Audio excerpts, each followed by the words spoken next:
ನೋಡಿ, ರಾಜ್ಯ ಕಾಂಗ್ರೆಸ್ನಲ್ಲಿ ಏನೆಲ್ಲ ಬೆಳವಣಿಗೆಗಳು ಆಗ್ತಾ ಇದೆ ಅಂತ ಹೇಳಿ. ಲೋಕಸಭಾ ಎಲೆಕ್ಷನ್ ನಲ್ಲಿ ಮಿನಿಮಮ್ 20ಕ್ಕಿಂತ ಹೆಚ್ಚು ಸೀಟ್ ಗೆಲ್ಲಬೇಕು ಅಂತ ಹೇಳಿ ನಾನಾ ರೀತಿಯ ಸ್ಟ್ರಾಟಜಿಗಳನ್ನ ಮಾಡ್ತಾ ಇತ್ತು. ಆದ್ರೀಗ ಕೈಪಡೆಗೆ ಆಪರೇಷನ್ ಭೀತಿ ಎದುರಾಗ್ತಾ ಇದೆ. ಶೆಟ್ಟರ್ ಬಳಿಕ ಇದೀಗ ಕೈಪಡೆ ಫುಲ್ ಆಕ್ಟಿವ್ ಆಗಿದೆ ಮತ್ತು ಅಲರ್ಟ್ ಆಗಿದೆ. ಲೋಕಸಭಾ ಎಲೆಕ್ಷನ್ ನಲ್ಲಿ ಗೆಲ್ಲೋ ಅಭ್ಯರ್ಥಿಗಳನ್ನ ಕಣಕ್ಕಿಳಿಸಬೇಕು ಅನ್ನೋ ನಿಟ್ಟಿನಲ್ಲಿ ಚರ್ಚೆ ಆಗ್ತಾ ಇದೆ, ಪ್ಲಾನ್ಗಳಾಗ್ತಾ ಇದೆ. ಇದರ ಬೆನ್ನಲ್ಲೇ ಆಪರೇಷನ್ ಭೀತಿ ಕಾಂಗ್ರೆಸ್ನಲ್ಲಿ ಶುರುವಾಗ್ತಾ ಇದೆ.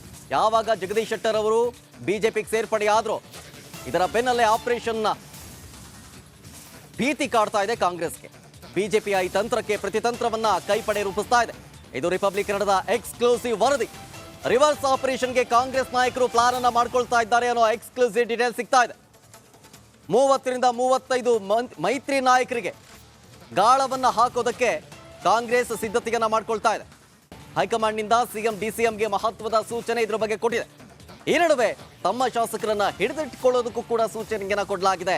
ಹೀಗಾಗಿ ಕೈ ಶಾಸಕರ 1-to-1 ಮೀಟಿಂಗ್ಗೆ ಪ್ಲಾನ್ ಅನ್ನ ಮಾಡ್ಕೊಳ್ತಾ ಇದೆ. ಕಾಂಗ್ರೆಸ್ ಸಿದ್ಧಾಂತವನ್ನ ನಂಬಿ ಬರೋರನ್ನ ಸೆಳೆಯೋದಕ್ಕೆ ಸೂಚನೆಯನ್ನ ಕೊಟ್ಟಿದೆ ಹೈಕಮಾಂಡ್. 20ಕ್ಕಿಂತ ಹೆಚ್ಚು ಸೀಟ್ ಗೆಲ್ಲಬೇಕು, ಗೆಲ್ಲೋ ಅಭ್ಯರ್ಥಿಗಳನ್ನ ಕಣಕ್ಕಿಳಿಸಬೇಕು. ನಾನಾ ರೀತಿಯ ಲೆಕ್ಕಾಚಾರಗಳನ್ನ ಈ ನಿಟ್ಟಿನಲ್ಲಿ ಇಟ್ಕೊಂಡು ಕೈಪಡೆ ಲೋಕಸಭಾ ಎಲೆಕ್ಷನ್ಗೆ ತಯಾರಿಯನ್ನ ನಡೆಸ್ಕೊಳ್ತಾ ಇದ್ರೆ, ಸದ್ದಿಲ್ಲದೆ ಜಗದೀಶ್ ಶೆಟ್ಟರ್ ಅವರು ಬಿಜೆಪಿಗೆ ಸೇರ್ಪಡೆಯಾದರು. ಈ ಬೆಳವಣಿಗೆಗಳಾಗ್ತಾ ಇದ್ದಂತೆ ಕೈ ನಾಯಕರು ಅಲರ್ಟ್ ಆಗಿದ್ದಾರೆ. ಯಾಕೆಂತ ಹೇಳಿದ್ರೆ ಅವರಿಗೆ ಆಪರೇಷನ್ ಭೀತಿ ಕಾಡ್ತಾ ಇದೆ. ಜಗದೀಶ್ ಶೆಟ್ಟರ್ ಹೋಗ್ತಾ ಇದ್ದಂತೆ ಅವ್ರ ಹಿಂದೆ ಇನ್ನೊಂದಿಷ್ಟು ಜನ ಹೋಗಬಹುದು ಅನ್ನುವಂತಹ ಭೀತಿ ಇರೋದ್ರಿಂದಾಗಿ ಶಾಸಕರನ್ನ ಹಿಡಿದಿಟ್ಟುಕೊಳ್ಳುವಂತಹ ಕೆಲಸ ಆಗಿರಲಿ. ಇದರ ಜೊತೆಗೆ ರಿವರ್ಸ್ ಆಪರೇಷನ್. ಬಿಜೆಪಿ ಒಂದ್ ಕಡೆ ಕೈ ನಾಯಕರನ್ನ ಸೆಳೆದು ಪಕ್ಷಕ್ಕೆ ಸೇರ್ಪಡೆಗೊಳಿಸ್ತಾ ಇದ್ರೆ, ಮತ್ತೊಂದ್ ಕಡೆ ಕಾಂಗ್ರೆಸ್ ಇದಕ್ಕೆ ರಿವರ್ಸ್ ಆಪರೇಷನ್ ಮಾಡೋದಕ್ಕೆ ಮುಂದಾಗ್ತಾ ಇದೆ. ಕಾಂಗ್ರೆಸ್ನ ಸಿದ್ಧಾಂತವನ್ನ ನಂಬಿ ಬರೋರನ್ನ ಸೆಳೆಯುವಂತಹ ಪ್ರಯತ್ನಗಳನ್ನ ಮಾಡಿ ಅಂತೇಳಿ ಹೈಕಮಾಂಡ್ ನಾಯಕರು ಸೂಚನೆಯನ್ನ ಕೊಟ್ಟಿದ್ದಾರೆ. ಕೇವಲ ಸೆಳೆಯೋದು ಮಾತ್ರ ಅಲ್ಲ, ಮೈತ್ರಿ ನಾಯಕರನ್ನ ಸೆಳೆಯೋದು ಮಾತ್ರ ಅಲ್ಲ, ತಮ್ಮ ಪಕ್ಷದ ಸ್ವಪಕ್ಷದ ಶಾಸಕರನ್ನ ನಾಯಕರನ್ನ ಹಿಡಿದಿಟ್ಟುಕೊಳ್ಳುವಂತಹ ಕೆಲಸಗಳಾಗಬೇಕು. ಅದಕ್ಕೆ ಏನೇನು ತಂತ್ರಗಳನ್ನ ಹೂಡಬೇಕೋ ಹೂಡಿ ಅಂತೇಳಿ ಹೈಕಮಾಂಡ್ ನಾಯಕರು ಸೂಚನೆಯನ್ನ ಕೊಟ್ಟಿದ್ದಾರೆ. ಅದರ ಭಾಗವಾಗಿ ಬಿಜೆಪಿ ತಂತ್ರಕ್ಕೆ ಕೈ ಪ್ರತಿತಂತ್ರ ಯಾವ ರೀತಿ ಹಿಡಿತಾ ಇದೆ ಅನ್ನೋ ಕುರಿತು ಗ್ರಾಫಿಕ್ಸ್ ಮುಖಾಂತರ ಪಾಯಿಂಟ್ಸ್ ವೈಸ್ ನೋಡ್ತಾ ಇದ್ದೀರಿ. ಜಗದೀಶ್ ಶೆಟ್ಟರ್ ಪಕ್ಷ ತೊರೆದ ಬೆನ್ನಲ್ಲೇ ಕಾಂಗ್ರೆಸ್ ಅಲರ್ಟ್ ಆಗಿದೆ. ಹೈಕಮಾಂಡ್ನಿಂದ ಸಿಎಂ ಡಿಸಿಎಂಗೆ ಮಹತ್ವದ ಸೂಚನೆ ಹೊರಡಿಸಲಾಗಿದೆ. ಕಾಂಗ್ರೆಸ್ ಶಾಸಕರ ಕಡೆ ನಿಗಾ ವಹಿಸುವಂತೆ ಕೈಪಡೆಗೆ ಎಚ್ಚರಿಕೆಯನ್ನು ಕೊಟ್ಟಿರೋದು.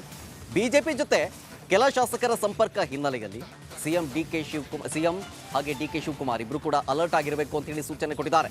ಯಾವ ಶಾಸಕರ ಬಗ್ಗೆ ಅನುಮಾನ ಇದೆಯೋ ಅವರ ಪಟ್ಟಿಯನ್ನ ಮೊದಲು ಮಾಡಿ. ಕಾಂಗ್ರೆಸ್ನಿಂದ ಇಂಥವ್ರು ಹೋಗ್ತಾರೆ ಅನ್ನುವಂತಹ ಡೌಟ್ ಬಂತ ಅವ್ರ ಲಿಸ್ಟ್ಗಳನ್ನು ಮಾಡಿ, 1-to-1 ಮೀಟಿಂಗ್ ಅನ್ನ ಮಾಡಿ, ಅವ್ರನ್ನ ಸೆಳೆಯುವಂತಹ ಪ್ರಯತ್ನಗಳನ್ನ ಮಾಡಿ ಅಂತೇಳಿ ಹೈಕಮಾಂಡ್ ನಾಯಕರು ಸೂಚನೆಯನ್ನ ಕೊಟ್ಟಿದ್ದಾರೆ. ಬಿಜೆಪಿ ಆಪರೇಷನ್ ಸ್ಟಾರ್ಟ್ ಮಾಡಿದ್ಯಾ, ನೀವು ಸ್ಟಾರ್ಟ್ ಮಾಡಿ, ರಿವರ್ಸ್ ಆಪರೇಷನ್ ಸ್ಟಾರ್ಟ್ ಮಾಡಿ ಅಂತೇಳಿ ಹೈಕಮಾಂಡ್ ನಾಯಕರು ಸೂಚನೆಯನ್ನ ಕೊಟ್ಟಿದ್ದಾರೆ. ಇದ್ರ ಬಗ್ಗೆ ಹೆಚ್ಚಿನ ಡೀಟೇಲ್ಸ್ ಕೊಡ್ತಾರೆ ನಮ್ಮ ಪ್ರತಿನಿಧಿ ವಿಜಯ್, ನೇರ ಸಂಪರ್ಕದಲ್ಲಿ. ವಿಜಯ್, ಲೋಕಸಭಾ ಎಲೆಕ್ಷನ್ ಅಲ್ಲಿ 20ಕ್ಕಿಂತ ಹೆಚ್ಚು ಸೀಟ್ ಗೆಲ್ಲಬೇಕು ಅನ್ನೋ ನಿಟ್ಟಿನಲ್ಲಿ ನಾನಾ ರೀತಿಯ ತಂತ್ರಗಳನ್ನ ಹೆಣಿತಾ ಇರೋ ಬೆನ್ನಲ್ಲೇ ಜಗದೀಶ್ ಶೆಟ್ಟರ್ ಅವರು ಸೈಲೆಂಟ್ ಆಗಿ ಬಿಜೆಪಿ ಸೇರ್ಪಡೆಯಾದರು. ಇದು ಬೆನ್ನಲ್ಲೇ ಇದೀಗ ಆಪರೇಷನ್ ಭೀತಿ ಕಾಂಗ್ರೆಸ್ ಕಾಡ್ತಾ ಇದೆಯಾ?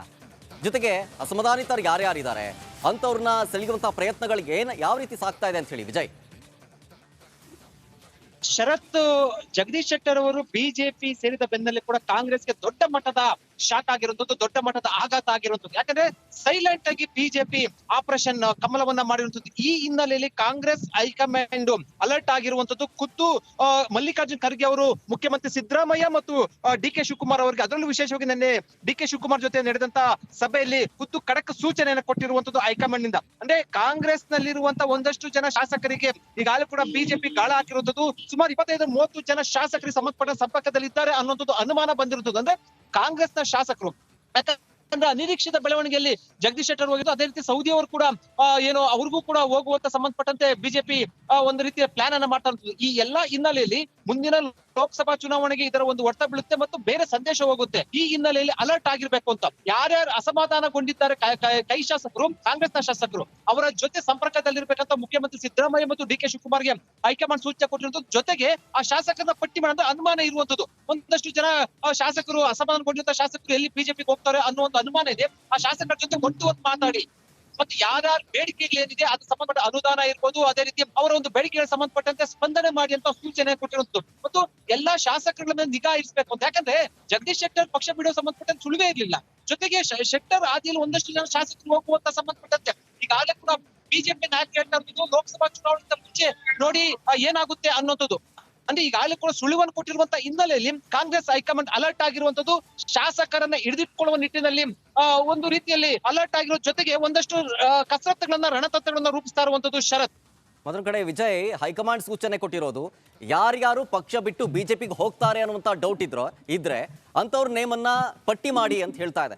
ಸೊ ಆ ಲಿಸ್ಟ್ಗೆ ಬಂದ್ರೆ ಯಾರ್ಯಾರ ಪ್ರಮುಖರ ಹೆಸರು ಇದ್ರೂ ಇರಬಹುದು ಅನ್ನುವಂಥ ಲೆಕ್ಕಾಚಾರಗಳು ಯಾವ ರೀತಿ ಸಾಗ್ತಾ ಇದೆ ರಾಜ್ಯ ರಾಜಕೀಯ ಪಡಸಾಲೆಯಲ್ಲಿ?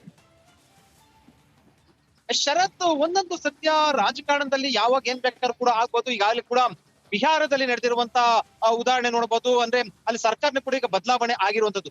ಜೊತೆಗೆ ರಾಜ್ಯದಲ್ಲಿ ಈಗಾಗಲೇ ಕೂಡ ಬಿಜೆಪಿ ಹಿರಿಯ ನಾಯಕರು ಯಾರು ವಿಜಯೇಂದ್ರ ಸೇರಿದಂತೆ ಬಸವರಾಜ ಬೊಮ್ಮಾಯಿ ಸೇರಿದಂತೆ ಅನೇಕ ಪ್ರಮುಖ ಮುಖಂಡರುಗಳು ನಾಯಕರು ಹೇಳ್ತಾ ಇರುವಂತದ್ದು, ಮುಂದೆ ಜಗದೀಶ್ ಶೆಟ್ಟರ್ ರೀತಿಯಲ್ಲಿ ಕೂಡ ಮತ್ತೊಂದು ಜನ ಶಾಸಕರು ಬರ್ತಾರೆ, ಕಾದ್ ನೋಡಿ.